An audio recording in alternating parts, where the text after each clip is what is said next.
안녕하세요. 이베스트 투자증권의 염승환 이사입니다. 계좌를 신규 개설한 고객님께 요약집 주식 상품권 10달러를 드리는 이벤트를 진행합니다. 영상 하단 더 보기란을 통해 많은 참여 바랍니다. 네, 안녕하세요. 염승환 이사입니다. 자, 오늘 2022년 12월 9일이고요. 오늘 이제 금요일입니다.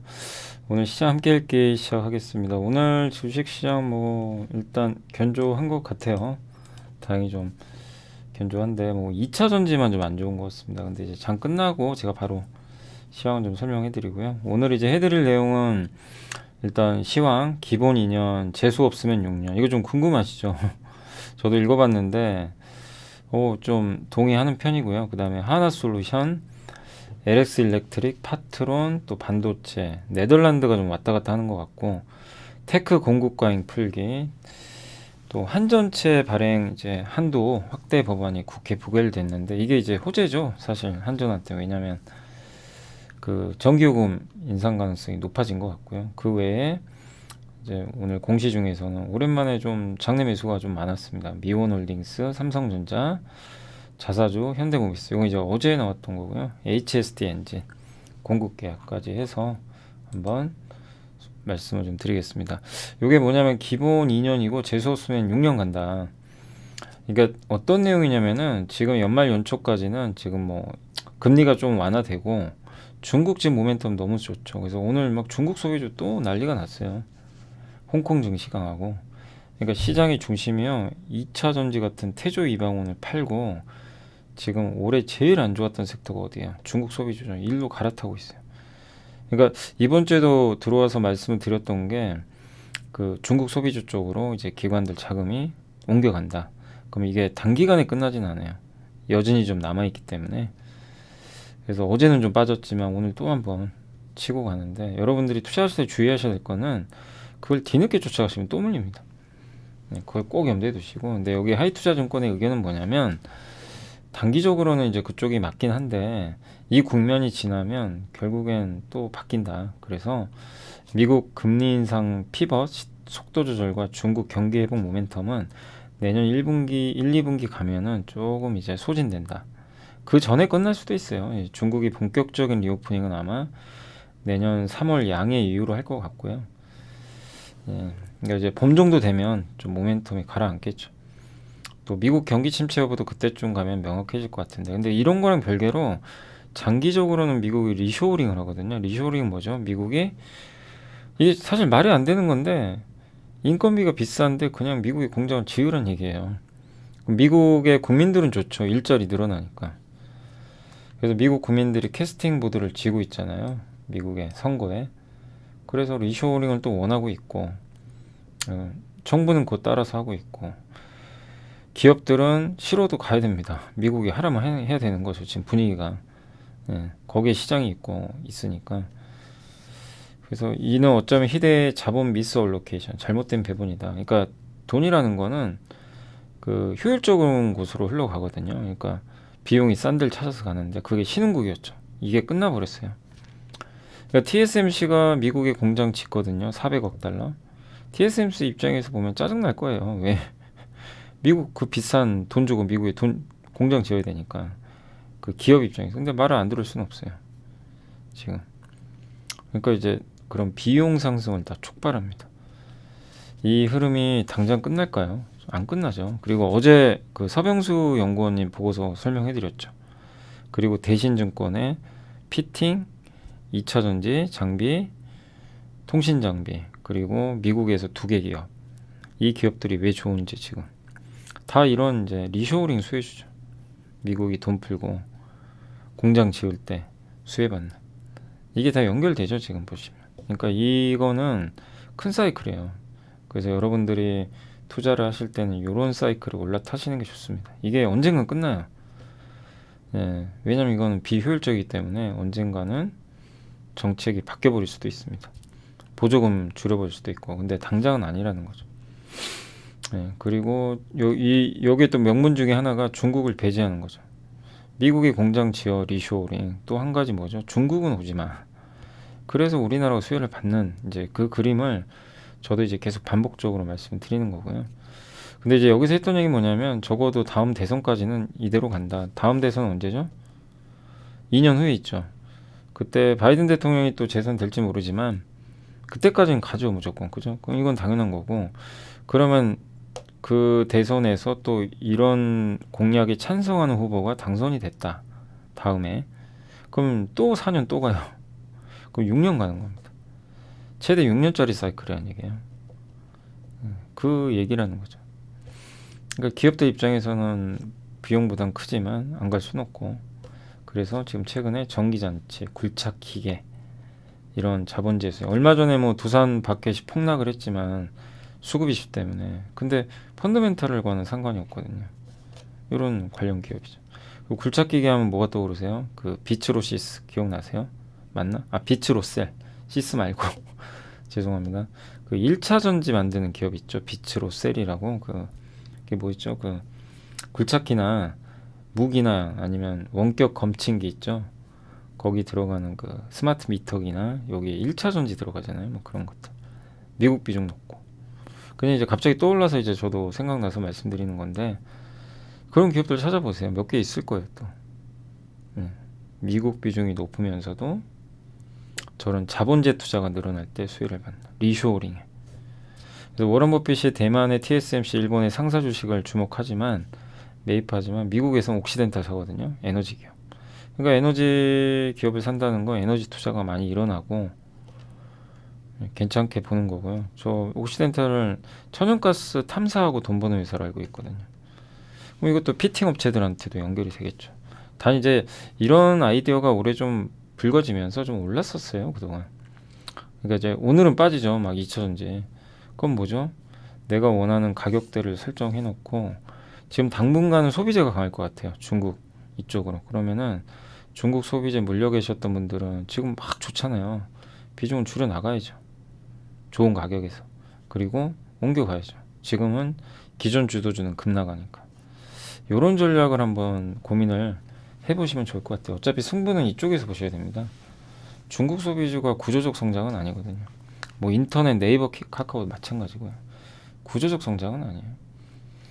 그래서 이런 걸 좀 고민을, 그러니까 지금 어제하고 오늘 이제 이런 리포트들이 계속 나오는 것 같아서 좀 소개를 해드리는 거예요.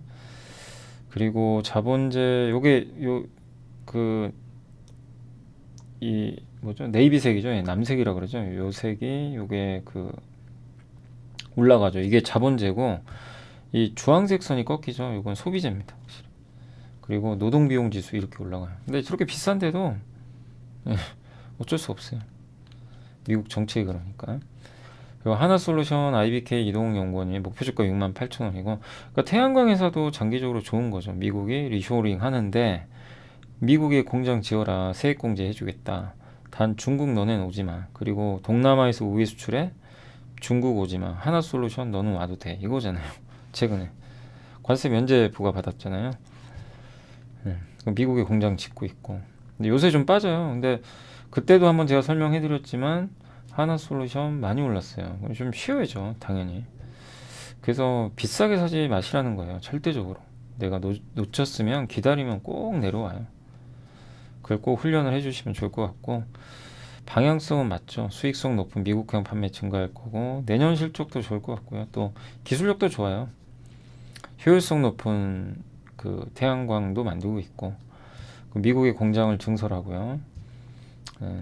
그리고 자금도 이미 많이 확보를 해놨습니다. 선제적으로 작년에 유증도 했고 유동화도 해놨고 그래서 2.4조 원 정도 현금을 지금 갖고 있고요. 물론 이제 이게 다 순현금이라는 건 아닌데 있고 또 4분기에 하나 첨단 소재, HMM 홀딩스 지분 매각을 해서 한 5천억 정도 확보했습니다. 그래서 퍼스트 솔라가 미국 비중이 높잖아요. 이제 점점 퍼스트 솔라처럼 미국 비중을 높이면 더 높은 밸류를 받겠죠. 그래서 지금 좀 주가는 최근에 부진하지만 큰 흐름으로 볼 필요는 있는 것 같습니다. 자, 그래서 보시면 최근에 좋다고요. 보세요. 쭉쭉 빠지고 있어요. 그죠? 근데 많이 올라서 굉장히 정상적인 과정입니다. 지극히 정상적인 과정. 그죠? 그리고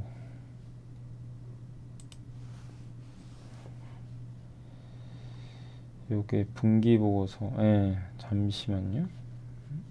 아, 유상증자 맞아요. 유증. 이게 청약이 아마 1월에 있는 걸로 이게 나와 있고요. 유상자는 하여튼 좀 숨고르기 상황이고, 그리고 이 PBR 보면 많이 올랐죠. 보이시죠? PBR이 쭉 이렇게 올라갔죠. 그러니까 보면 이 PBR 지표로 봐도 좀 부담되는 자리예요. 많이 올라와서. 그러니까 이게 좀 눌러줄 때 보시는 게 좋습니다. 저 중간 밴드가 0.8배에서 9배 되거든요. 0.8배 정도에서 9배 정도 되는 것 같습니다. 그러면 내년 기준으로 그냥 한번 볼게요. 내년 기준으로 좀 약간 공격적으로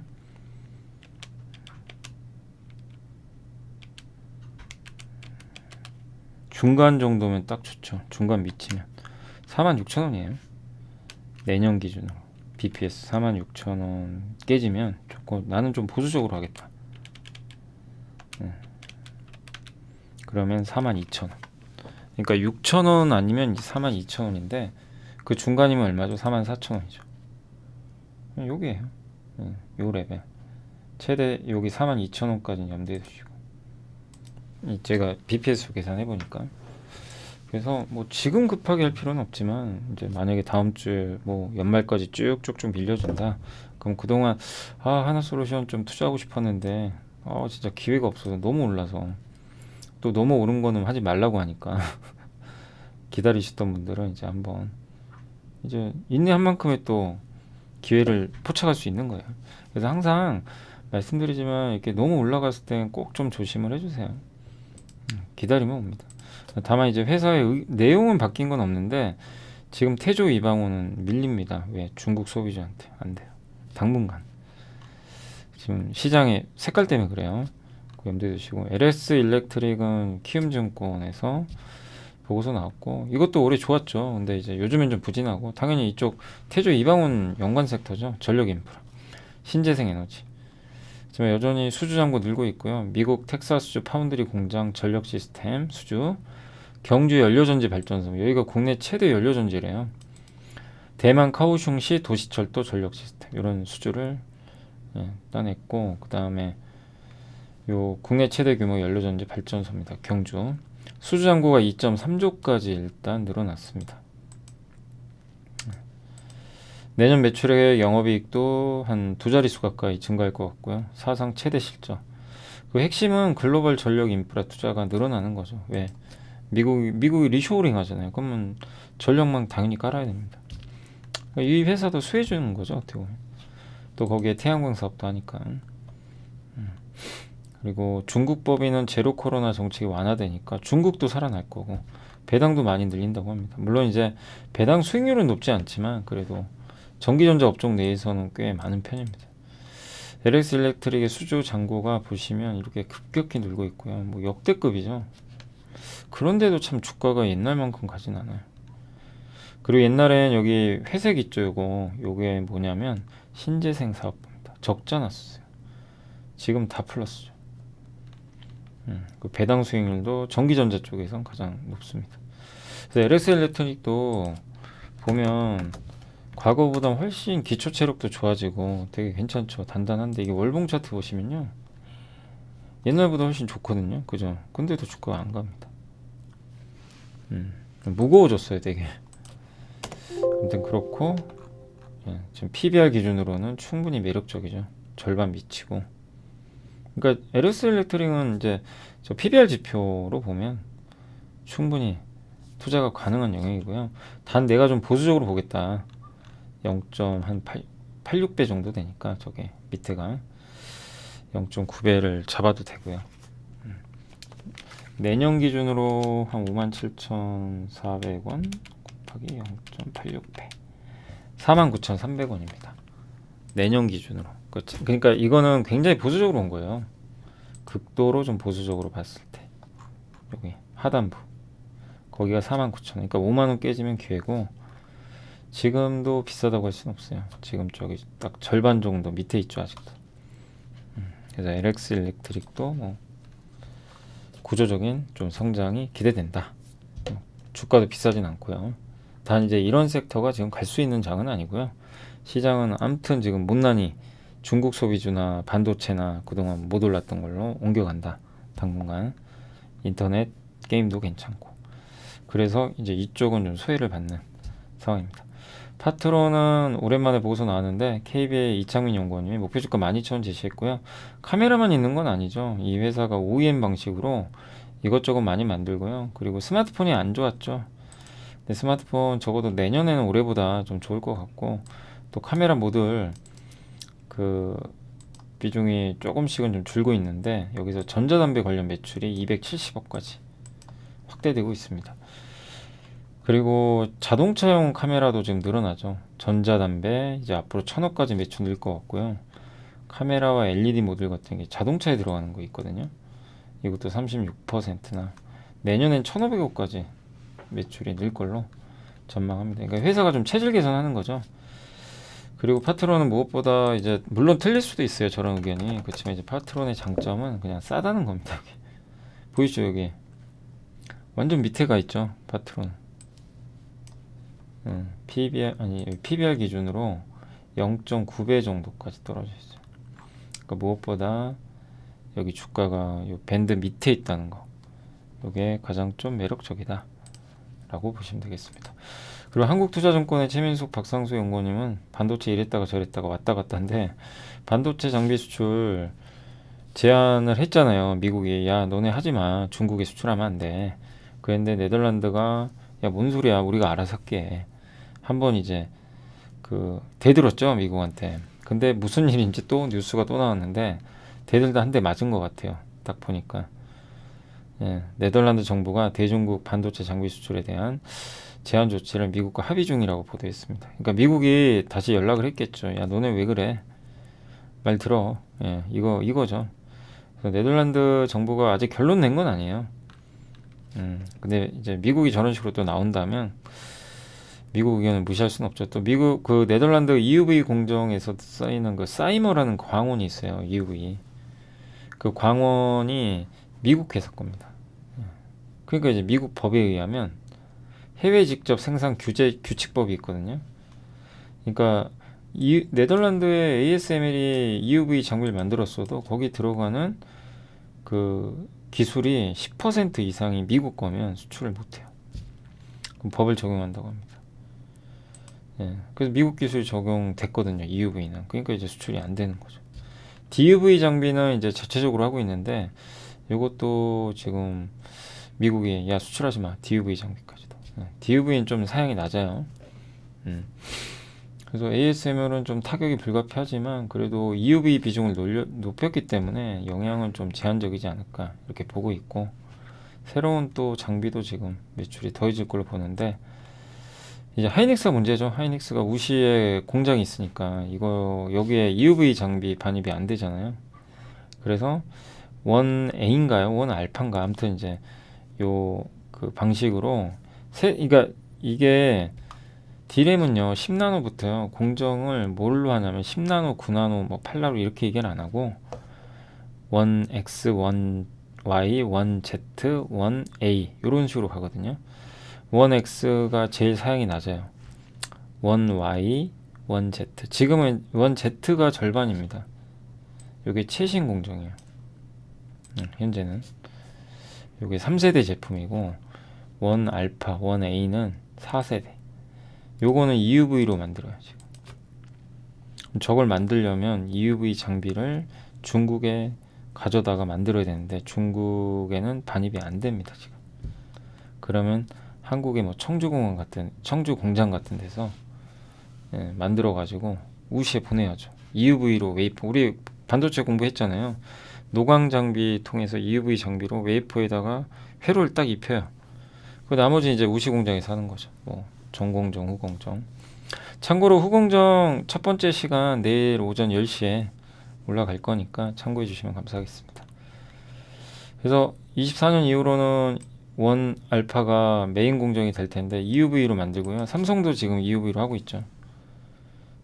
그래서 우시 공장 어떻게 운영할지 이게 좀 딜레마죠. EUV를 아예 못 쓰니까. 하이닉스가 참 머리 아플 거예요. 경영진 너무 답을 어떻게 알겠습니까? 그렇죠? 근데 어쨌든 CEO의 역할은 그런 거 하는 거예요. 자본 배치. 잘 좀 SK하이닉스 주주분들한테 좀 도움이 되는 방식, 회사가 성장할 수 있는 방식으로 잘 고민을 해주셨으면 좋겠고, 삼성의 황민성 연구원, 유영근 연구원님이 테크 공급과잉 풀기인데, 아무튼 요즘에 이제 반도체 안 좋다는 얘기가 많이 나오고요. 주가 반등도 좀 어려운 거 아니냐. 오늘 물론 올라가긴 했지만 삼성도 지금 아름다운 얘기를 하는 건 아니에요. 하지만 삼성증권은요, 지금 의견은 적극 매수하자 이런 의견입니다. 되게 아이러니하죠. 막 하이닉스 5조 적자라고 썼는데 삼성증권의 의견은 한국의 반도체 이제 사야 된다. 그것도 적극적으로. 되게 좀 의외의 내용이 들어가 있고요. 기존에 되게 암울하게 썼던 내용도 이제는 안 한다. 종료한다. 그러니까 긍정론으로 굉장히 바꿨어요. 지금 상황이 이렇게 안 좋은데도. 그래서 웬만해선 재고가 줄지 않는데요. 그런 것 같아요. 지금 재고가 줄기가 어려운 사이클로 가고 있고, 모바일이 그동안 증가하면서 이런 것들을 해줬는데 이제 모바일이 성장이 둔화되죠. 이건 뭐 누군 명백하죠. 그럼 모바일을 대체할 게 뭐예요? 자율주행, VR, AR 이런 것들이죠.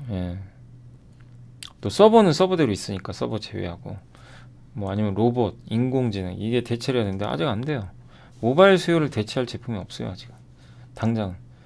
근데 성장을 못하니까 공급은 줄여보는데, 공급 줄인다고 뭐 당장 뭐 되는 것도 아니고, 생산도 크게 줄이긴 하는데, 이렇게 되면 참 나중에 욕 먹어요. 생산 또 줄였다가. 그러니까 뭐냐면 지금은요 욕 안 먹어요. 뭐 누가 하이닉스 삼성전자 욕하겠습니까? 지금은. 아니 업황이 안 좋은 걸 어떻게 해요. 하이닉스가 뭐 잘못한 것도 아니고. 근데 이럴 땐 욕을 먹는다는 얘기예요. 나중에 업황이 좋아졌는데 감산을 하도 많이 하고 이렇게 투자도 소극적으로 하면요, 나중에 사이클은 반드시 좋아지거든요. 그때 남들보다 돈을 못 벌어요. 대응이 늦어서. 그럼 욕을 먹습니다 그때는.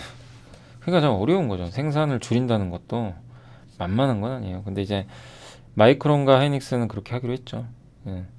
삼성이 그렇게 하길 또 바라는 시각도 있는데 삼성은 아직은 아니고요. 그래서 이런 이제 해법이 좀 있는데, 애플은 세계 메모리 반도체 수요의 10%인데 애플처럼 큰 고객이 납품하면 업체는 좋죠. 안정적이고 공장 가동도 크게 걱정을 안 해도 되죠. 계속. 애플은 워낙 수요도 많으니까. 근데 하지만 이제 이 애플이 떠난다면 어떻게 될까요? 지정학적 리스크를 생각하자는 그런 의견이고, 일단 공급망이 다변화되잖아요. 뭐 앞서 리쇼어링 얘기한 것처럼, 중국을 폭스콘을 이용하면 되는데 인도로 갈 것 같던데요 요즘에. 왜 그러겠어요? 리스크가 생기니까 자꾸 너무 중국에 의존하니까 공급망을 다변화하는 거죠. 이런 이제 애플의 변화가 생겼고, 근데 애플은 또 중국하고는 척지고 싶지 않아요. 그래서 이번에 YMTC 제품을 쓰려고 했던 것도 그런 이유죠.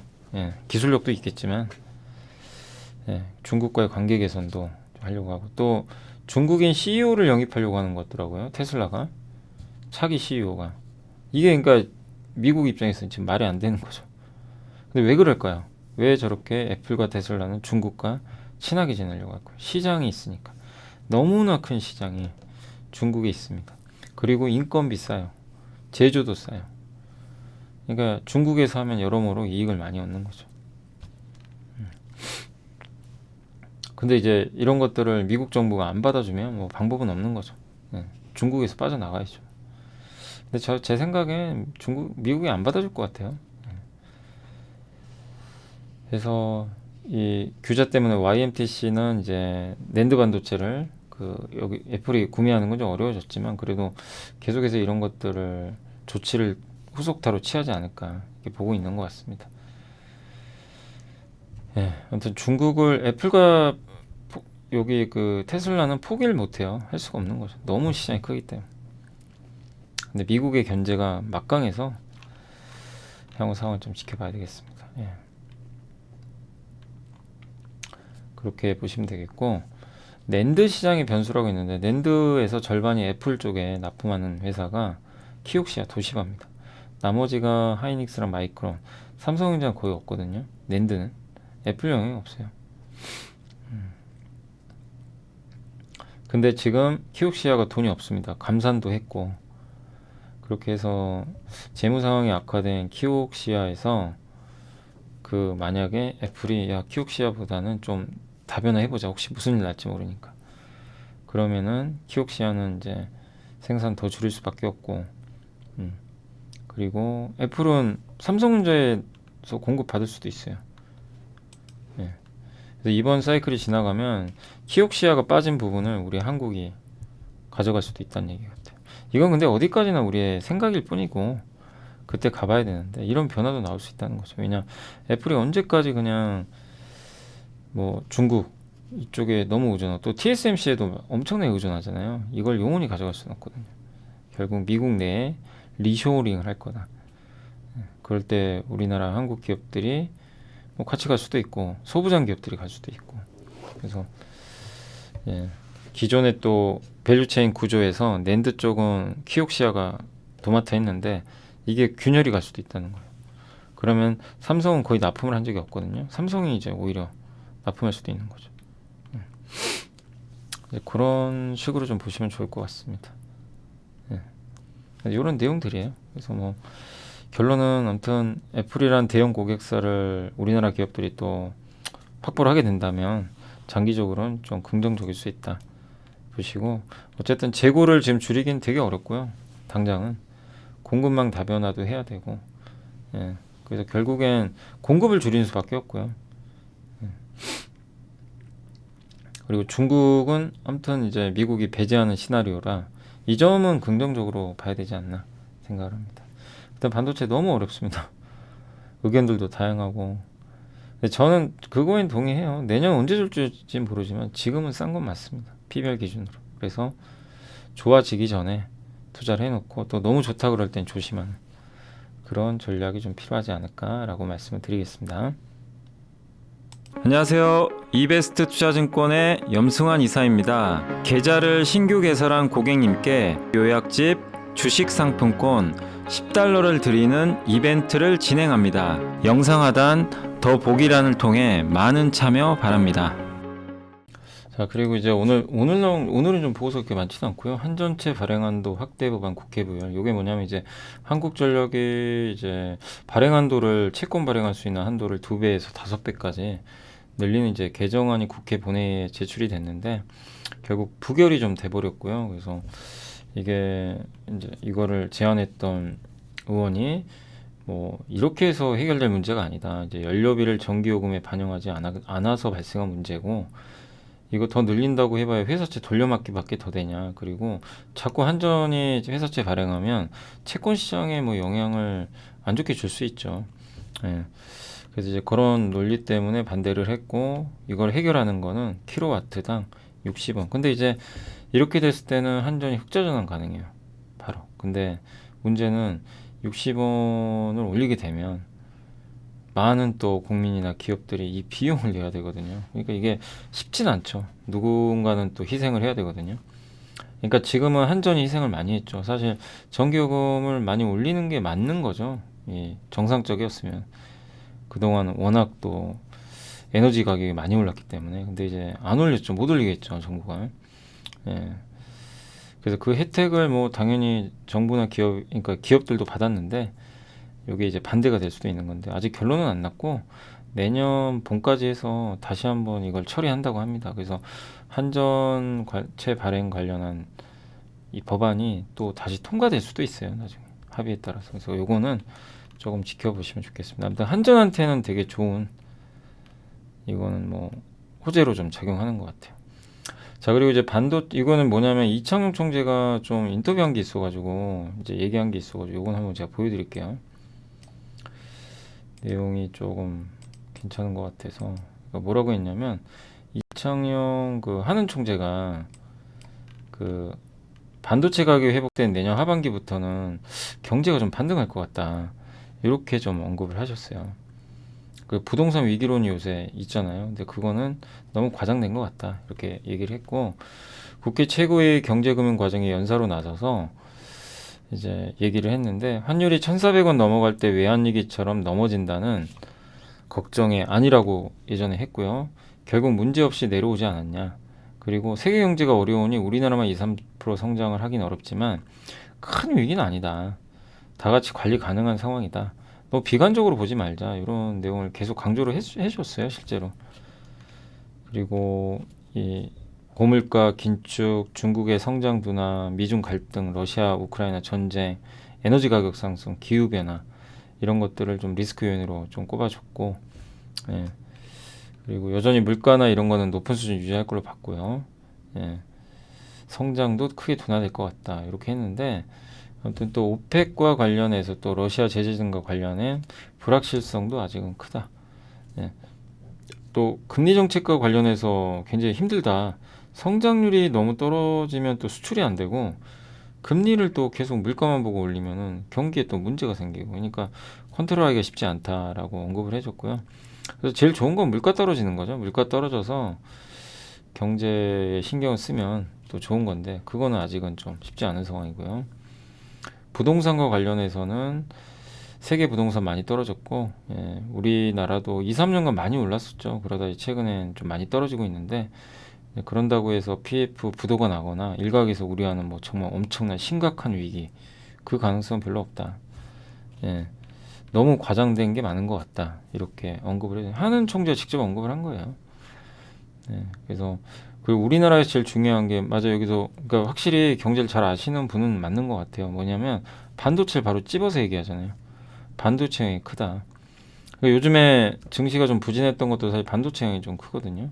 근데 반도체는 내년 하반기부터 좀 회복돼서 우리나라도 좀 하반기부터는 좋아지지 않겠냐, 회복되지 않겠냐 이렇게 좀 보고 있는 것 같습니다. 그리고 한국 경제는 전 세계의 벤처 캐피탈이다. 중국 특수를 누린 것이 사라지는 시기에 그 사이 좀 구조조정을 해야 된다. 그러니까 새로운 성장 동력을 좀 찾아야 된다라는 그런 또 얘기인 것 같습니다. 예. 그래서 생산자 위주의 발전 방식보다는 좀 소유자인가요? 수요자 위주로 좀 전환을 해야 된다. 이런 좀 내용인 것 같아요. 네, 아무튼 이제 이런 식의 그 연설을 해주셨는데 결국엔 안 좋죠, 안 좋지만 너무 막 위기론이니. 그러니까 저도 이제 당구주식 중에 너무 여러분들도 위기론 이게 빠지지 마세요. 예, 위기 올 수도 있죠. 근데 모두가 아시잖아요. 모두가 그 얘기하는 위기는 안 와요. 방심할 때 오는 거죠. 그리고 저도 자료를 좀 찾아봤는데 이제 제일 위험한 위기는 은행 위기입니다. 그래서 저도 이제 삼성증권 자료도 찾아보고 했는데 제가 이제 이건 말로 좀 설명을 해드릴게요.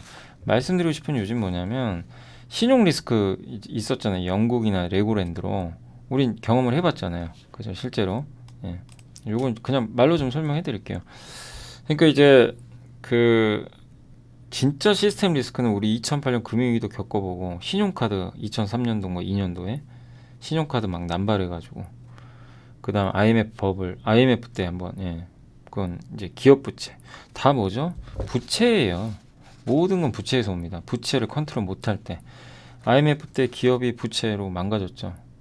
외환위기 오고 돈 없어가지고 2002년도에 소비자 부채 너무 돈을 막 카드로 땡겨 써가지고 힘들었고 2008년도엔 가계부채 중에서 그 사실 우리나라보다는 미국이 문제였죠. 미국의 모기지 예, 부동산과 연계된 그게 막 꼬리에 꼬리를 물고 이게 뭐죠? 다 부채 문제. 근데 부채를 컨트롤 못했고 무분별하게 대출해준 은행이 다 망해버렸어요. 은행이나 금융기관 위기가 그래서 발생했고 IMF 때 우리나라 은행도 망했잖아요. 그냥 수두룩했죠. 그래서 이제 우리가 봐야 될 거는 진짜 위기면 은행 위기거든요. 은행이 단단하면 돼요. 예, 근데 은행은 망할 수가 없어요. 지금 상황에서. 일단 PF 은행이 갖고 있는 PF 대출이 전체 대출의 2%밖에 안 되고요. 3대 금융지주가 갖고 있는 PF는 전체 대출의 1%밖에 안 됩니다. 그래서 은행 위기 온다. 이거는 너무나 과장된 거고 비은행은 좀 위험할 수 있어요. 은행이 아닌 데는 좀 그런 대출이 많으니까. 그리고 증권사도 대형 증권사는요. 선순위가 많아요. 먼저 돌려받는 거. 그래서 큰 리스크 없고 그다음에 중소형은 좀 위험할 수도 있어요. 왜냐하면 중형은 예, 약간 이게 후순위가 좀 많아요. 후순위가 48%, 소형 증권사는요 71%입니다. 근데 이제 이런 중소형사가 물론 부도나거나 그러면 안 되지만 혹시라도 뭔가 문제가 생겨서 잘못되면 되더라도 대형사하고 은행이 망하는 거랑은 다르거든요. 네. 그래서 얼마 전에 동원건설이라는 회사가 동원건설 맞죠? 부도 났잖아요. 근데 시장에 영향을 안 줘요. 네. 사이즈가 작기 때문에. 근데 만약에요, 뭐 우리나라 큰 회사 하나가 부도 났다, 그건 난리가 나는 거죠. 그래서 은행을 보셔야 됩니다, 항상. 그리고 기업 대출도 좀 많은 편인데 대부분 우리나라 은행들이 담보랑 보증 설정을 많이 해놨어요. 리스크 별로 안 크고요. 전체 기업 대출의 80%가 담보 보증 돼 있고요. 자영업자 대출도 꽤 많습니다. 은행 대출의 24%인데 요거 이제 삼성증권 자료를 제가 참고해서 말씀드리는 거예요. 그래서 제가 이제 일일이 다 필기해 놓은 거 좀 읽고 있는데 그래서 요게 많이 부실해질 수도 있죠, 자영업 대출. 근데 정부에서도 자영업 이제 좀 차등해가지고 취약차주 같은 경우는 좀 도움도 주고 있고 이제 만기 연장도 해주고 있고, 그리고 우리나라 은행들은요 대부분 또 우량한 차주 위주로 대출을 또 많이 해줬대요. 또 그것도 자영업 대출의 대부분이 97.8%가 담보가 다 들어가 있답니다. 그래서 큰 리스크고, 그 다음에 제일 많이 얘기하는 가계대출. 은행 대출의 전체 40.8%가 가계대출이거든요. 근데 과거 위기 때 아까 말씀드렸지만 대부분 위기는요 소비를 급격하게 늘릴 때 버블이 발생해서 위험해지는데, 지금은 지난 10년 동안 소비가 크게 안 늘었어요. 소비 증가율이 연평균 3.5밖에 안 돼요. 그래서 가계부채가 다 어디로 갔냐면 부동산 사고, 자산 형성. 그럼 부동산 위험하면 위험한 거 아니야? 이럴 수 있는데, 부동산도 물론 지금 침체죠. 안 좋긴 한데 크게 리스크로 안 보는 이유 중에 하나가 정부 규제를 워낙에 해놨어요. 뭐 규제 많이 한 거 아시잖아요. LTV 뭐 규제하고 10억 이상 아파트는 대출도 아예 못 받게 해버리고. 그러니까 이제 은행 입장에서는 그런 것들이 리스크가 줄어들어 버리는 거죠. 그리고 은행권은 LTV 비율이 그 평균이요 38.7%밖에 안 돼요. 10억짜리 아파트 사면 예를 들면 3억 8,700만 원만 대출을 해준 거죠. 그만큼 이제 리스크가 적고, 그리고 뭐 깡통 전세 우려도 있지만 전세 대출은 주택도시보증공사하고 서울보증보험이 또 보증을 하기 때문에 리스크는 좀 크진 않습니다. 그리고 은행들의 대출도 대부분 취약차주보다는 고신용층에 많이 있어요. 고신용층 대출 비중이 77%. 그리고 은행 가계대출의 84%가요 담보보증이 설정되어 있습니다. 그러니까 결국 크게 최악은 오긴 좀 어렵다. 그리고 정부가 원리금 상환 유예라든가 또 최근에 또 부동산 규제 일부 완화해 주죠. 그러면서 DSR은 또 유지를 해줘요.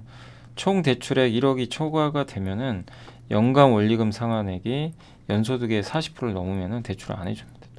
안전장치도 있고, 은행의 자기자본 비율이 14%가 넘어서 미국은 11%거든요. 그러니까 왜 이 말씀을 이제 길게 해드리냐면, 내년이 지금 제일 이제 뭐 비관적으로 보시는 분도 있고 저도 마찬가지예요. 내년에 제일 걱정되는 건 이런 시스템 리스크거든요.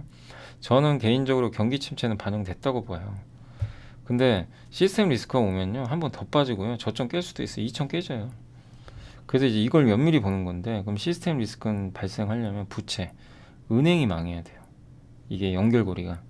근데 아무리 봐도 은행이 지금 망할 수가 없어요. 돈도 너무 많고, 그리고 그동안 규제를 얼마나 심하게 했던지 돈들이 그냥 꽉꽉 갖고 있어요, 돈들을. 여기서 주택가격이요, 여기 자료가 나와 있는데 우리나라 주택가격이 61.3%가 지금부터 빠져야, 앞으로 하락을 해야 은행이 손해를 본대요. 손실을 인식 안 됩니다. 지금 LTV나 이런 거 봤을 때. 가능성이 없는 거죠. 부채 위기가 올 가능성. 일부, 그러니까 뭐 저축은행, 일부 증권사, 일부 중소형 기업 이런 데서 올 수도 있어요. 근데 그런 기업들이 온다고 해서 경제 시스템이 망가지지는 않습니다. 그게 뭐 그래서 큰 기업들이 좀 중요한 거죠. 어쩔 수 없지. 그래서 너무 그런 시스템 리스크 생각하지 마시고, 다만 내년에 경기 침체는 오겠죠. 이미 온다고 지금 다 알고 있잖아요. 그리고 안 오는 게 더 이상한 거 아닌가요? 지금 이렇게 금리를 세게 올렸는데. 그래서 너무 경기 침체 그냥 너무 매몰되지 마시고, 그 시스템 리스크냐 아니냐 요걸 좀 우리가 객관적으로 좀 살펴볼 필요가 있다라고 좀 계속 말씀을 드리고 싶습니다. 자, 그리고 이제 거기 그 뭐죠? 이 공시 좀 보여드릴게요. 그 어제죠? 어제 나온 거 중에서는 어제는 그 금호석유하고요. 금호석유 황희석 사회이사님이 많이는 안 샀어요. 근데 이제 14만 8천 원에 장내 매수했고, 네오이즈 아시죠? 김승철 공동대표가 1,500주 장내 매수했으니까 좀 참고하시면 되겠어요. 37,594원에. 그다음 오늘은 이제 오늘 현재 제가 이 시간까지 확인한 걸로는 미온홀딩스는 김종돈 사회이사가 223주. 요새 계속 사는 것 같던데요. 그죠? 배당을 의식한 건지 모르겠는데 아무튼 오늘도 들어왔습니다. 2,500만 원어치 11만 1,910원에. 그리고 진짜 오랜만에 삼성전자 장내 매수가 있었습니다. 요새 인사 시즌이긴 한데 박학규 사장이 2.65억 원 규모로 4,500주를 샀고요. 가격은 59,000원대입니다. 조성재 상무는 160주를 샀습니다. 59,200원에. 금액은 뭐 그렇게 크진 않습니다. 이렇게 장내 매수 있었으니까 참고하시고, 그 다음에 전자공시 중에서는 어제 좀 많았어요. 어제 공시가 꽤 많았는데 뭐 현대모비스가 자사주 취득 공시 어제 내렸어요. 1.6% 시총에 CIS 여기 13.71%, TSI 217억. 이게 다 2차 전지 장비 회사들이요. 그냥 수두룩하게 보세요. 하나기술, DENT, DA테크 이거 다 뭐예요? 2차 전지 쪽이잖아요. 장비 5개 회사가 그냥 동시다발로 뭐 얼티엄 셀부터 해가지고 뭐 다양한 장비를 공급 계약을 맺었습니다. 원통형 대부분 LG향 같아요. 제가 봤을 때 LG 쪽에 관련된 한 번에 낸 것 같아요. 수주를. 그러니까 이런 수주를 봐도 2차 전지 장비가 뭐 내년도에 좋을 수밖에 없는 거죠. 뭐 선별은 하셔야 되겠지만. 그리고 오늘은 이제 오랜만에 여기 HSSD 엔진 있죠. 요 회사가 엔진 회사인데 오랜만에 진짜 중국 회사 대상으로 좀 그 요새 중국도 많이 수주 따내고 있잖아요. 네. 그래서 선박용 엔진 공급 계약을 따냈다. 금액이 꽤 큽니다. 1,470억짜리. 그래서 요새 조선주들 좀 안 좋지만 조선 수주도 여전히 꾸준하고, 예, 실적은 아마 내년부터는 좋아질 것 같아요. 그래서 한번 체크해 보시면 좀 좋을 것 같습니다. 그래서 일단 이제 여기까지는 좀 해드리고, 제가 아직 장이 안 끝나서 시장 끝나면 바로 좀 마감 시황 또 바로 연결해서 말씀을 드리겠습니다. 자, 이제 시장이 끝났습니다. 끝났고 오늘 이제 마감 시황 좀 한번 정리해 드릴게요. 오늘 우여곡절 끝에 아무튼 증시가 장중 최고가로 오늘은 좀 마무리가 돼서 다행이고요. 일단 이제 오늘 장중에도 좀 살짝 한번 마이너스까지 갔다가 결국에 이제 플러스권에 마무리가 돼서 오늘은 일단 시장은 굉장히 우호적으로 잘 끝났다라고 보시면 일단 좋을 것 같습니다.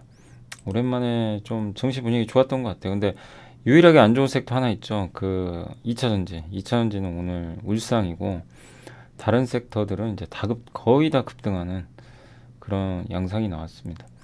그래서 사실 이제 그동안 남들 빠질 때 또 2차 전지가 워낙 강했고요. 지난 한 2, 3년간 또 너무나 셌기 때문에 뭐 언젠가는 빠질 수밖에 없었죠. 사실은 뭐 영원한 상승은 이 세상에 없어요. 아무리 좋은 섹터도. 근데 이제 요즘에 그게 빌미가 있어야 또 빠지거든요. 근데 이제 테슬라 때문에 아시겠지만 테슬라가 지금 중국 수요 부진, 또 일론 머스크의 뭐 트위터 인수 뭐 이런 것들에 대해서 시장이 좀 또 피로감을 느끼고 있고, 테슬라 주가가 지금 반토막 났잖아요.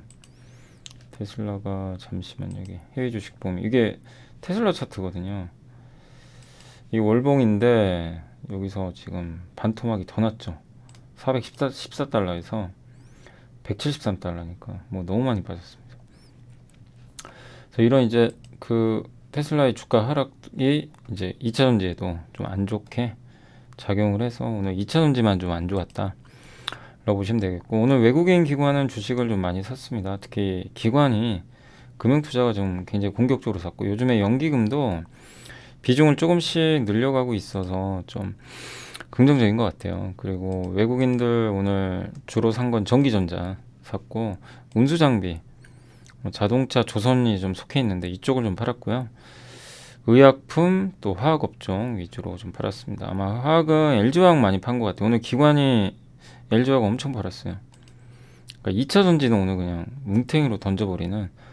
그래서 오늘 이런 플레이란 주체는 기관이에요. 기관들이 2차 전지 던져버리고요. 어디로 갔어요? 중국 소비주로. 네, 이게 넘어가니까 이제 완전히 분위기가 바뀌어버린 거죠. 그래서 오늘 섹터 보시면 웹툰 오늘, 그리고 중국이 한한령 푼다 뭐 슬기로운 의사생활 있죠, 드라마.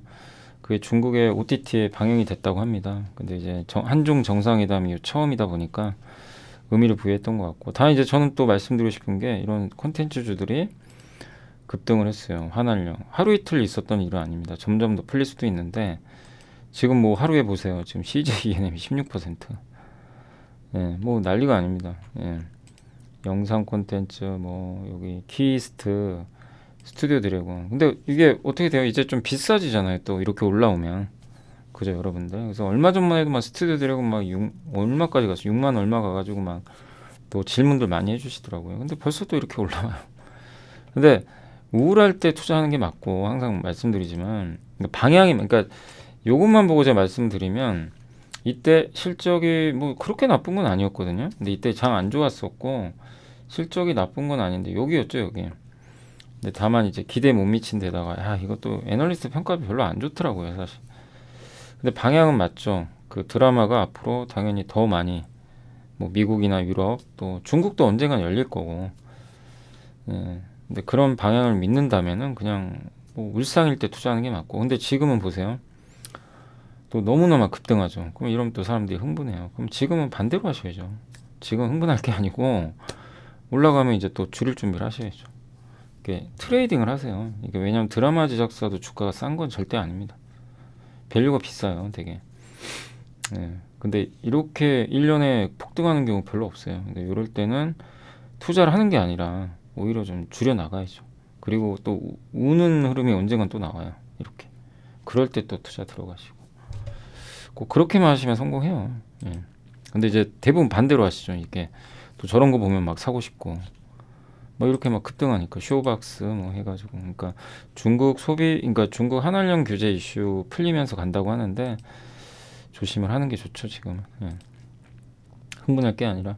네이버 카카오는 뭐 오늘 올랐어도 별로 오른 게 없어서 더 갈 것 같고요. 이제 미국 금리도 많이 안정화됐고, 조금 더 좋은 흐름 기대가 되고요. 또 통신 장비 회사들은 오늘 에이스테크가 어제 보고서 보여드렸죠. 근데 이게 여러분들도 주의하셔야 될 게 뭐냐면 워낙 빠져 있었어요. 그러니까 조그만 빌미가 돼도 폭등을 할 수밖에 없는 상황이었는데, 뭐 꼭 증권사 보고서 때문인지 모르겠지만 어제 이제 공교롭게도 그 대신증권의 보고서가 잘 나왔고, 읽어보니까 내용은 되게 신선했어요. 뭐냐면 인도 얘기를 하는 이 보고서가 없어요. 인도에 대해서 이렇게 자세하게. 근데 인도에 대한 정밀 분석을 해줬고, 시장이 이제 그거를 믿고 베팅을 한 거예요. 근데 단 내년에 인도 수주 안 나오면 또 안 가요. 그러니까 지금은 확신보다는 이제 기대감에 의한 상승이다. 예, 그래서 트레이딩을 하세요. 또 아니 어느 정도 올라갈 거예요. 워낙 빠져 있어가지고. 이렇게 많이 빠졌는데요, 뭐 그죠? 너무 심하죠. 이게 3만 원짜리가 지금 4천 원 갔어요. 2년 만에. 너무했죠, 너무. 예, 그러니까 이 정도로 빠지다 보니까 뭐 조그만 뭐가 있으니까 그냥 튀어버리는 거죠. 그래서 좀 더 이어지겠지만 또 말씀드리고 싶은 거는 인도가 무조건 된다, 이렇게 생각은 하시면 안 돼요. 계속 이제 검증은 해야 됩니다. 그래서 인도에서 실적 나오고 잡히면 이제 꾸준히 가겠죠. 해운주도 지금 가는 이유 아시죠? 예, 중국 리오프닝. 그다음에 게임 회사들도 위메이드 충격에서 벗어났고요. 오늘 위메이드가 좋았네요. 8%. 위메이드도 이제 위믹스 충격을 조금 떨어내는 것 같습니다. 위믹스가 상폐당하는 거지 뭐 위메이드가 상폐는 아니거든요.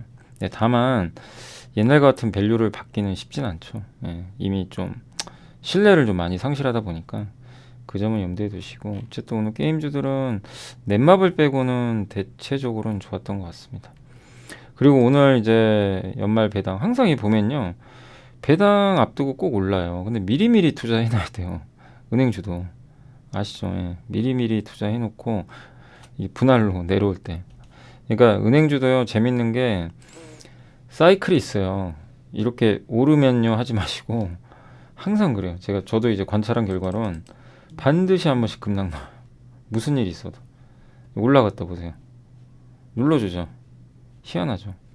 지금도 싸요. 지금도 뭐 PBR 뭐 0. 몇 배밖에 안 되니까 싼 건 맞는데 꼭 이렇게 눌러주는 게 한 번씩은 나옵니다. 이제 그럴 때를 활용하시는 게 뭐 좋을 것 같고 항상 분할로. 예. 그렇지만 이제 은행주도 그렇게 못 가다가 지금 한 번에 가고 있고요. 정유주도 오랜만에 오늘 좋았네요. 예, 정유주 유가가 좀 많이 빠졌지만 이미 근데 유가는 제 개인적으로는 정유주도 지금은 괜찮다고 저는 오히려 생각을 해요. 왜? 70달러만 다 내려왔어요. 그러면 정유주가 나쁠 게 있나요, 여기서? 그죠? 그런 식의 접근도 괜찮아요. 예, 나쁠 게 없죠, 사실 여기서는. 그다음 유가 빠져서 빠진 거니까. 그리고 화장품이 오늘 뜨거웠고 화장품도 이제는 계속 말씀드리지만 오르면 오를수록 조금씩 이제 물론 이제 기업마다 좀 이렇게 좀 잘 가려서는 하셔야 되겠지만 최근에 좀 가파르게 올라왔으니까 추격은 하지 마시고요. 뭐 오늘은 오른 게 너무 많네요. 반도체도 오랜만에 삼성전자 6만 원 넘었고 하이닉스가 아까 황민성 연구원님 보고서 보셨죠? 안 좋지만 그래서 오히려 매수다. 이런 좀 내용이에요. 그러니까 하이닉스 더 나쁠 건 없죠. 뭐 내년에 이제 6조 적자도 다 반영을 해버리다 보니까. 그리고 건설기계, 건설 중소형주 오늘 좋았고 백화점도 괜찮았고요. 건설 대표주도 오늘 오랜만에 괜찮았습니다. 랜드 쪽도 오늘 다 소부장도 올라갔죠. 예. 의류 쪽도 중국 소비주가 좀 있다 보니까 오늘 좋았습니다. 그래서 뭐 고르게 반등을 해줬고 근데 이제 오늘 빠진 거는 리튬 관련주. 뭐 리튬도 워낙 많이 올랐으니까 조금 조심하셔야죠. 예, 그러니까 이렇게 2차 전지나 그동안 많이 오른 대장주죠. 이쪽이 급나가잖아요. 그럼 여러분들도 이거를 이제 그 비싸게 사신 분들은 어쩔 수 없어요. 근데 비싸게 사면 안 되고 항상 말씀드리는 게 막 흥분해서 좋다고 할 때는 조심하시고 예, 그리고 이제는 또 뭐 테슬라 때문에 안 좋아지니 막 이런 뉴스 쏟아져요. 또 당분간 그럼 계속 빠질 겁니다. 그럴 때 내가 골라놓은 2차전지 핵심주가 있다. 2차전지 쉽게 안 무너져요. 수요 여전히 좋은데요. 그러면 그 중에 이제 아이디어가 확실한 기업들은 이제 이번 기회에 또 기회를 포착하셔야죠. 그죠? 도망갈 게 아니라. 또 싸게 줄고 있잖아요. 점점. 그러니까 뭐 리튬 관련주 또 이렇게 수직 계열 할 수 있는 업체라든가 또 뭐죠 실리콘 응급제 중에서 많이 못 오른 게 있다면 뭐 그런 것들도 한번 계속 고민해 보세요. 그러니까 이걸 도망갈 악재라기보다는 또 한번 기회로 활용해 보시는 것도 괜찮지 않나 생각을 합니다. 예, 자 아무튼 이제 그렇게 해서 오늘 보면 이제 그동안 많이 올랐던 네옴시티, 로봇, 강관 업체 또 최근에 면세점 좀 올랐었고 MLCC도 여기 대주전자 재료 때문에 그래요. 이거. 근데 이거는 안 빠졌죠 그동안 보시면. 예, 그래서 오늘 이제 뭐 악재라기보단요 그냥 2차전지 빠지니까 여기 기관들이 보세요 보이시죠? 갈아탄 거예요. 악재가 있어 빠진 게 아니라 수급을 털어버렸어요 그냥. 저 중국 소비주 살려고 기관들이. 예, 그럼 어떻게 돼요? 나중에 이제 이런 2차전지나 이런 것들 중에 좋은 게 그러니까 항상 평소에 공부를 해놔야 되는 게요. 반드시 어떤 업종이든 간에 기다리면 오거든요. 아까 하나솔루션도 그렇게 막 5만 2, 3천 원 갈 때는 안 올 것 같더니만 그냥 순식간에 빠지죠. 예, 기다리면 이게 오는데 그 전에 그래서 미리미리 공부를 다 해놔야 됩니다. 그래야 투자를 할 수가 있는 거예요. 쌀 때. 예, 그래서 그걸 계속 좀 훈련을 꾸준히 해 나가세요. 지금 수익도 중요하지만 수익 손실보다 그런 훈련이 더 필요한 때가 아닌가. 그런 경험들 이렇게 말씀을 드리겠습니다. 자 오늘 이제 시황은 이 정도 말씀드리고 시총 상위 기업들 잠깐만 볼까요? 뭐 오늘은 다 올라가지고요. 2차전지 그냥 2차전지만 빠졌어요. 2차전지 말고는 뭐 다 뜨거웠습니다. 그냥 분위기가. 그러니까 오늘 지수 상승폭이 좀 적은 건 2차전지 때문이고 2차전지도 올랐으면요 지수 급등했을 거예요. 그래서 오늘은 여기 컨텐츠 한전은 이제 아까 한번 설명드렸죠. 한전이 올라간 이유. 하이브 뭐 그냥 통신 장비 다 급등했고, 빠진 거는 다 여기 보시면 2차전지입니다. 대주전자, WCP 2차전지, SKC 2차전지. 얘네가 뭐 잘못해서 빠진 건 아니에요. 삼성 SDI 잘못 없어요. LG화 62만 원 또 내려왔어요. 예. 그럼 또 기회를 삼을 자리가 또 오는 거죠. 그리고 뭐 LNF, 동아기업, 에코프로 뭐 여기 보면 다 2차전지입니다. 롯데케미칼도 이제 2차전지 하나 포함이 돼 있죠. PNT, 그리고 굴삭기 많이 올랐죠. 금양, 리튬, FNF 중국 소비주인데 좀 많이 올랐었고, 풍력, 태양광, 하나솔루션, 신재생, 그죠? 그러니까 오늘 빠진 기업들 특징이 딱 보이죠. 태조, 이방원 쪽 많이 빠졌어요. 그러니까 올해 좋았던 섹터가 오늘은 좀 무너졌다. 그래서 이 흐름이 바로 바뀌진 않고요. 당분간 이어집니다. 며칠 정도 더. 네, 그러면은 시장은 이제 당분간 낙폭과 대주가 계속 이끌 가능성이 높아요. 그 점 염두에 두시고, 그리고 지금 가장 못 간 게 자동차죠. 자동차도 움직일 거예요. 자동차가 지금 오른 것도 없는데 가지도 못하고 참. 그런데 뭐 자동차 안 간 게 자동차 같은데, 그죠? 또 있나요?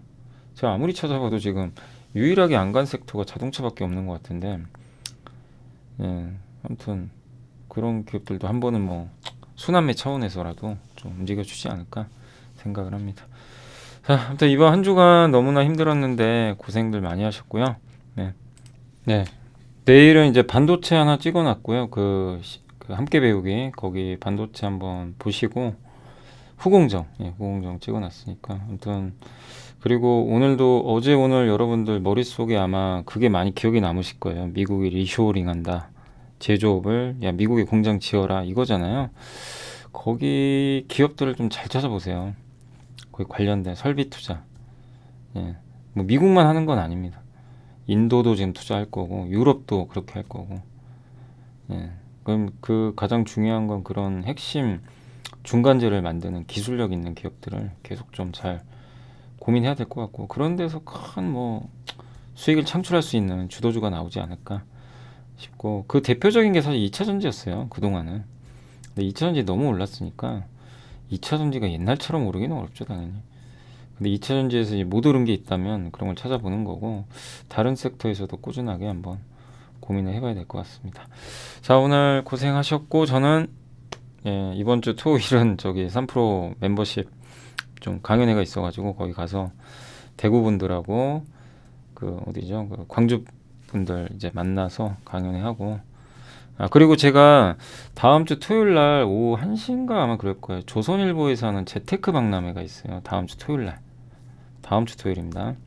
이번 주 아니고 다음 주 토요일이면은 17일인가요? 10월 17일 토요일 날 오후 1시 정도에 조선일보 재테크 박람회가 있으니까 그때 한번 또 뵙도록 하겠습니다. 자, 아무튼 고생하셨고 저는 이만 물러가겠습니다. 감사합니다.